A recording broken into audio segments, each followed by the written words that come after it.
Hey everybody, what's up? Kevin here from the MSOTD Rocks YouTube channel, and today I'm going to be reviewing the 9th studio album from this band that's been around for, 21 years at this point. This is my review of Violent Allies by 10 Years.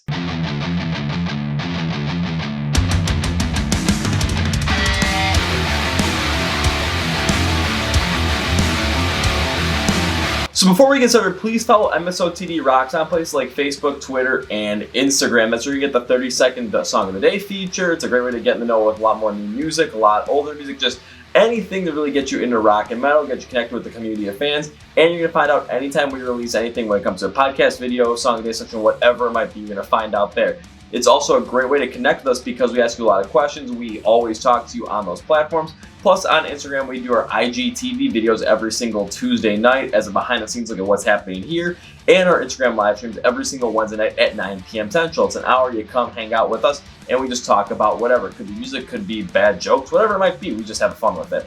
Please also subscribe to this YouTube channel because not only do we do the album reviews, we also do videos like the Kevin Figures Out series where I find a band I'm not that well versed in and just kind of figure out if I like them or not. We also do our top 10 lists. We do our videos about the emerging bands in the scene today. And we also do our year-end awards, so you're going to want to make sure you're connected with that. And this is also where the Chord Progression podcast lives. So the Chord Progression podcast is our very own podcast where we are interviewing the bands in the scene today. They're going to be the biggest bands by the end of the 2020s. So we've had bands like Throw the Fight, Kill the Lights. Let's see, who else? Awake at Last. We have Saul coming up, so it is absolutely insane. You can listen on Spotify for podcasts, Google Play, and iHeart Radio.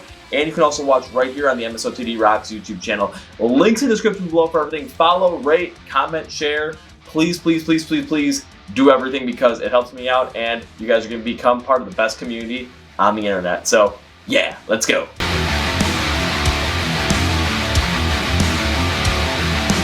So, giving a little bit of a background on 10 Years, their last album, How to Live as Ghosts, came out on October 27, 2017. Same day as Hollywood Undead's 5, for those of you keeping score at home. There was really no Metacritic score on this, and really no reviews on this album, so I couldn't really find that much on it. But in terms of its sell-through rate, it peaked at number 92 on the Billboard Top 200 and number 5 on the hard rock charts from Billboard. So they had some success, but when it comes to Billboard, I mean, it's rock and metal. They're not going to have that same weight as pop does, but it should because rock and metal are so much better. That's my biased opinion on that.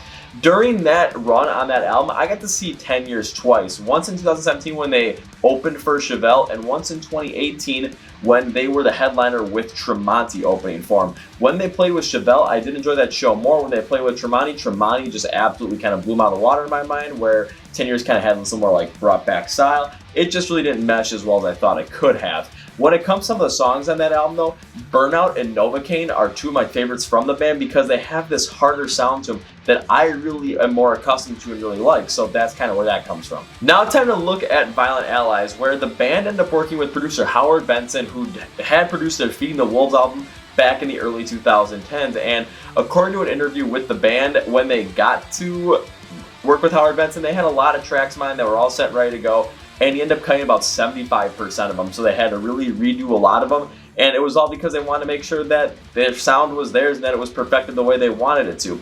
The first single for this album came out back in May of 2020, and then in July they officially announced the album for release on September 18, 2020. So enough of the background, let's get on with it.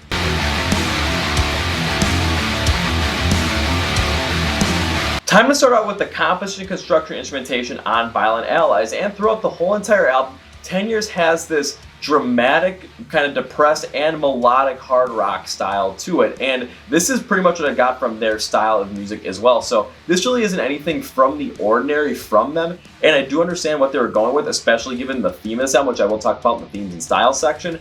But overall, what I thought was at some point there was a real monotony of the composition, construction, instrumentation on this album. When I went through a lot of the songs, it felt like they were constructed a lot of the same, where when you look at the guitars in this album, the tone really never changed from verse to chorus. The only thing that really changes maybe a little bit of the pacing, but that was about it. It was rather monotonous at that point.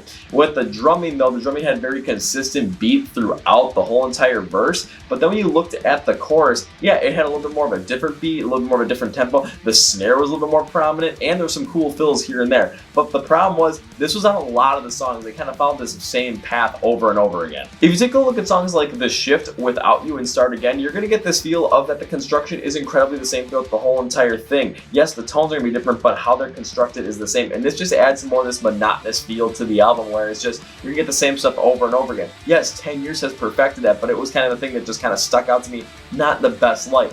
However, when you take a look at how this all plays out, it does a really good job in terms of matching up with what the theme of the album is, with this depressive and more melodic tone to it. Plus, if you put on this album and you kind of just let it be there, you're going to be really easily lost in it. And what I mean by that is lost in a good way. It's very easy just to enjoy and relax to. So there are points where it's like, yeah, I do like the fact they went with this, but there were times where they left a lot on the table.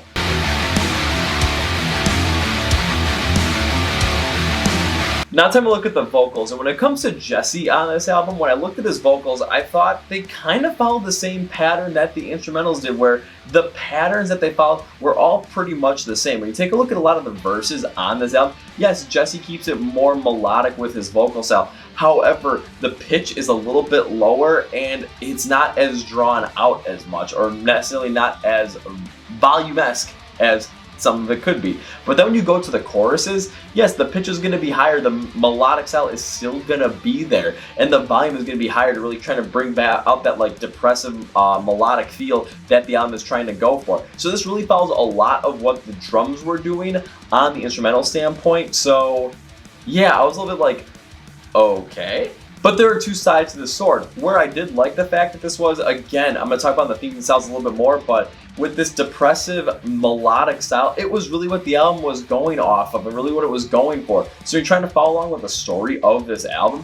Jesse's vocals really put it out there, and they really let you go with it. Plus, like I talked about earlier with the instrumentation, if you just kind of put this album on and you don't really focus on it way too much, yeah, you're going to really be able to get lost in it, and Jesse's vocals are a real catalyst behind that. It's really easy to kind of get in your mind and just kind of soothe it out, even though it's a little bit of a heavier kind of album when it comes to its content. So I thought that was really interesting, and I kind of like the move on that. But again, I said it's a double-edged sword, so yeah.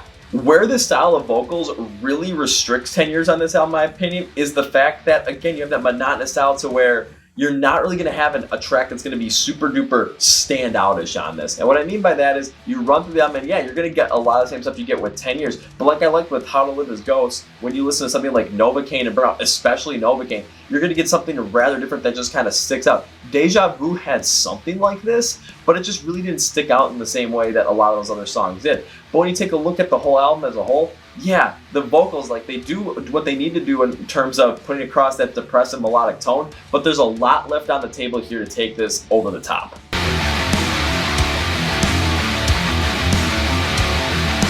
Now time to take a look at the themes of the album and how the styles played off it. And when I took a look at the theme of the album, there was a story that was kind of being told here as a violent ally. So what I mean by that is, what the story told was recognizing that someone in your life, something you care about, or someone that you come to love, like a girlfriend, boyfriend, whatever it might be, wife, husband, partner, who knows. But it's something where they're becoming a bad influence for you on your life in terms of not allowing you to live your life the way you wanted to, bringing you down kind of thing. And just, it's no longer good to have them in there, but it's really hard to get rid of them because of this close connection that you have with them.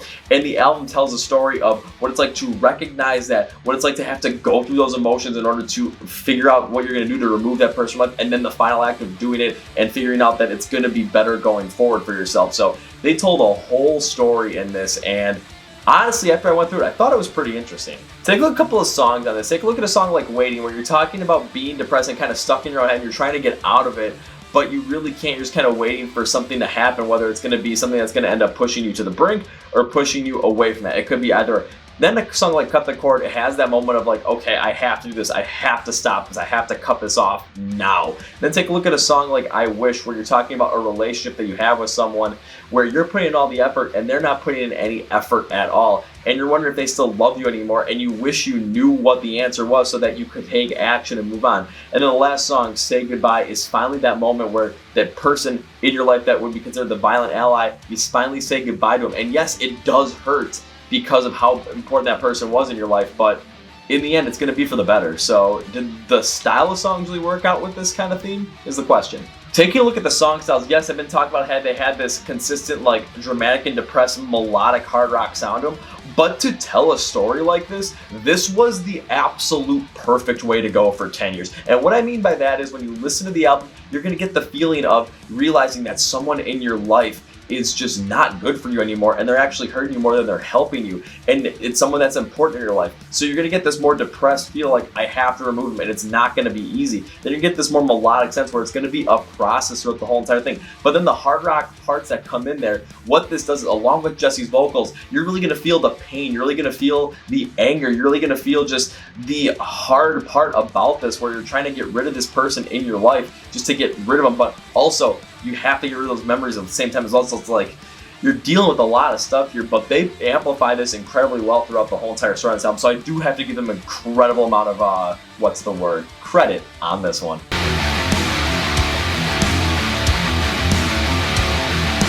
All right, now time for my overall rating on Violent Allies by 10 years, and that is...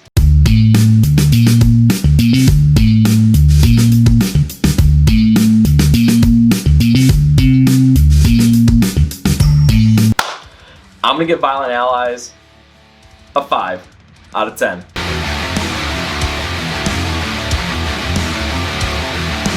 So 5 out of 10, there's got to be something that I like on 5 out of 10, and one is the absolute dedication to the theme of this album and that melodic, dramatic, depressed style, because in this theme of the album of trying to get rid of this person that in your life that would be considered a violent ally, someone that you've loved at some point, someone that you cared about at some point, but they're no longer good for you. You have to find a way to get rid of them, but it's hard. Yeah, they really put out this more hard-pressed sound, and it really does work because it just gives you the feel that this is not going to be easy, this is going to hurt, but in the end, it's going to all be worth it because you're going to be a better person on the other end. Take a look at a couple examples of how this works. Take a look at a song like Waiting, where the higher pitch, more melodic tone in Jesse's vocals really do put out that feeling of like, you're stuck in this relationship and you're waiting for it to end, but you just don't know how to get out of it. You don't know what to do, so you're kind of just hurting. Then take a look at a song like Start Again, where the band played with this tone with more of like a rougher guitar on it with the distortion, and the drums had some pace to it. And I like this because it created more of this depressive hopefulness, like, yeah, I'm going to completely get rid of this person in my life, this important person. Maybe it was a relationship, but it's gonna hurt, and it sucks to start over because you're kind of starting off from square one. But it's gonna be worth it. And then a song like Say Goodbye, because the specific distortion on the guitar has this rather like higher sound to it, and gives more of this like depressive yet hopeful tone to it. Like, yeah, I have to say goodbye to this person. This person no longer in my life. It sucks, it's gonna hurt, but you know what? Hopeful for the future. So they really did this incredibly well on this album. Cut the Chord was one of my favorite songs on this album because it had that hard rock feel to it, but it had that melodic ballad feel to it at the exact same time. Because you take a listen to the instrumentals, you take a look at something with the drums, they were rather diverse, had a couple more fills. The prominence of the snare, especially in the chorus on this one, really did stand out. And even though Jesse went with that consistent vocal pattern that I talked about earlier, yeah, it really helped amplify the whole entire thing and the feeling of getting rid of people in your life. So I thought this was good. One thing I liked about this album was it was incredibly easy just to get lost in this album. Like the second day after it came out, I put it on, I had a friend over, we were talking, I hadn't seen him in over 3.5 months, and having this album on, it just kind of just was easy to get lost into, easy to just enjoy, especially that melodic hard rock sense to it. Now, I really wasn't in depth with it at this point, but I kind of just enjoyed how it sounded, just to kind of just get lost in and not really focus on it too much, because it gave off this nice vibe overall when you really do that. So that was one thing I liked about this album, was just kind of the listening aspect to it when I didn't take it too seriously. One thing I didn't like about this album was the monotony of the construction of the songs. And the reason behind that is when you take a look at how the songs are constructed, yeah, they're going to kind of feel the same, especially when you dive deeper into them. You take a look at the guitars where they had the same tone pretty much throughout the whole entire song, but just like a little bit of a pacing, a little bit more like a melodic sense, really changed up in the verse and the chorus.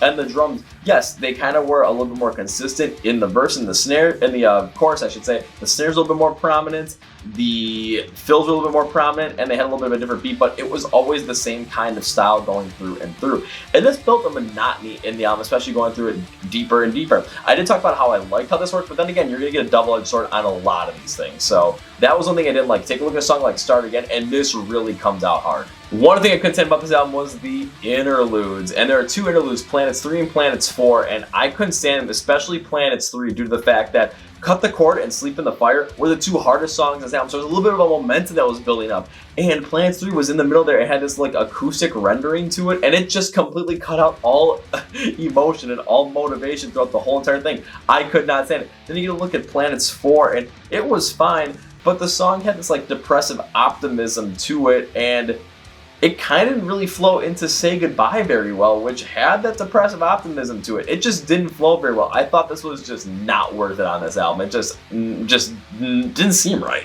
The last thing that I didn't like about this album was there was a lack of a real standout moment here. And like when I looked at How to Live as Ghost back in 2017, songs like Burnout and Novocaine had that standout moment where like I still go back to those songs every now and again. However, on this one, with the monotony of the construction, with the fact that it was really easy just to kind of just let this album loose and just kind of enjoy it without really paying much attention to it, I mean, I might come back this one in a year and I'm really not going to remember any kind of standout moment on a specific song or anything. Will I remember how this album felt? Absolutely. But there's no standout moment to really make this album shine, so I kind of wasn't the biggest fan of that because it really could have used it.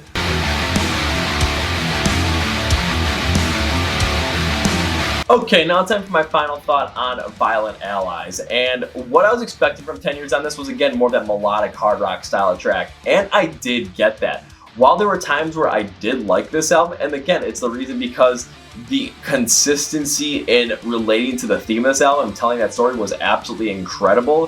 While that consistency worked there, the consistency did not work in the overall construction of songs when you kind of piece them out together and try and figure out what these songs are really trying to tell you. It just really had this whole entire feeling of, in my end, an album that's good to listen to and just kind of get lost with, but not to really dive that deep into. But then again, this is my opinion. When it comes to 10 Years, I've liked them, but I've never really liked them too much. So this might be coming off a little like, oh, Kevin, you're kind of being a little bit biased here. No, I'm just giving you guys my honest opinion on this. Are there times I like this album? Yeah, there's aspects I like about this album, but if I'm going to really go into it and like try and get in deep with this album, it's going to be a struggle for me because of that monotony. However, I can easily put this album on and be working on something and just get lost in it and really just enjoy it for what I find it's worth. So that's my final thought, and that's going to be it for me today, guys. Thank you for watching. This is Kevin from the MSOTD Rocks YouTube channel, and, well, you guys know I end every one of these with the hat flip. Nope, but see ya!